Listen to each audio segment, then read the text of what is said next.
Maayong buntag sa tanan.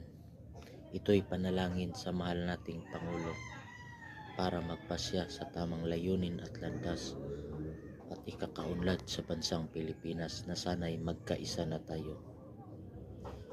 Sa ngalan samahan sa Anak sa Diyos sa Espiritu Santo. Amen. Panginoon, Ama namin sa langit, yakapin mo ang kanilang puso't isipan, ang mga taong humusga at umuliksa sa aming Pangulo, na sana'y magbago na ang kanilang isipan at kapasyahan na ayon sa katotohanan para sa bansang Pilipinas. Panginoon na makapangyarihan sa lahat, protektahan niyo po ang aming Pangulo at gabayan niyo po. Panginoon, taos puso po kaming magtitiwala kung anuman ang iyong kapasyahan. Kung maaari, wag mo sanang hayaang mangingibabaw ang masama. Baka daan nalilipunin mo ang lahat ayon sa mga nagawa.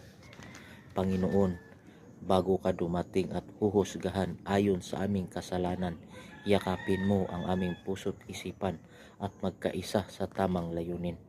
Panginoon, ang mga taong ubod ng makasalanan, huwag mo sanang hayaang itapon sa dagat-dagatang apoy at bigyan mo sila ng palatandaan para tuluyang magbago at magkaisa para sa tamang layunin at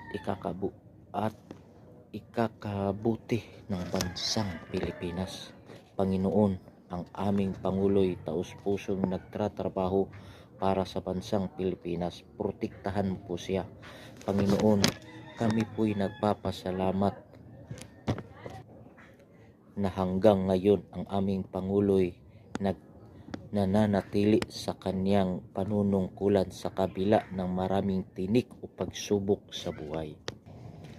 Panginoon, senador, mayor at DPWH na sangkot sa malawakang korupsyon na kinagigisnan na ng iilang dekada at mapaparusahan sa iyong administrasyon, kami po'y taus-pusong nagpapasalamat na unti-unti mong nililipol ang mga masasama. Panginoon, ang mga bilyonaryo na muling magtatangka para sa pabagsakin ang aming mahal na Pangulo para sa kanilang personal interest, yakapin mo ang kanilang puso't isipan na huwag mangyari. Kung mangyari man, huwag sanang mangingibabaw ang masasama. Panginoon, itapon mo at iwaksi ang anumang pagsubok na dumarating at darating pa sa aming buhay. Kung mayroon man, huwag mo sanang hayaang lasunin ang aming kaisipan sa mga negatibong pag-iisip